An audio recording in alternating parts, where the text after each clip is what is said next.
हाय सांग मैंने जय जगन्नाथ वेलकम कर मो मिनी ब्लॉग को। तो ये देखु मु रविवार दिन 2 तारीख थिला तो से दिन मुझे पंचुक स्टार्ट है तो मुझे जगन्नाथ मुरुज पकईली आठी देखु मो भिडियो ही प्रमोशन करती बेलू आउ रेसिपीर 3-4टा भिडियो छाड़ी सर्ट्स तो से गुरा मुझे सब ये कहूँ गाई जलुची कि मत भल भल रेसिपी आसे मुझा करे सहीटा करे तो आपण मैंने देखिए मु रेसिपीर वीडियो गोटे 2टा छाड़ी आपन चाहिए से देखिपारे आठ मुझे केत खाइली केत गली के चिता पकईली कहीं आम चिता पकाऊ नु ये से सब मुझे गपर गपर ही सब कहली आ कुकुर मैंने के बहुत होते से भी कहली मत हस लगे मुझे चंदन देखो मोर के बोईगला मुंडरू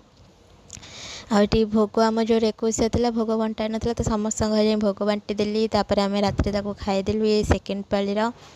मंदिर गली सोमवार दिन चिता पकई अमरेश्वर मंदिर बैद्यनाथ मंदिर जाइली आम से मुंडिया मुंडिया मारिकी दर्शन ठाकुर को करिकी दर्शन करदेलु सबुठी हेटी पानी भी ढालु ठाकुर उपर आम सीधा घर को आसलु घर को आसिक मो भात डालमा शाग भजा करी कारण आम सेन नागी दिहब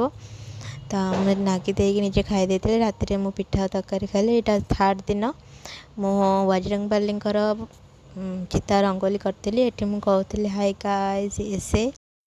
तो ये मुझे स्टाइल मारदेली कैमेरा आगे देखु मो मुरुज केते सुंदर है मुसिक सेठू आलू को एमती सर सर भाव काटिकी ये आलू छाणिकी पखाल खाइली आपण मैंने पखाल खाऊे पखाल जो मैंने खाया पसंद करें से एमती आलू छोट पतला कर काटिकी छाणी खाइबे बहुत भल लगे।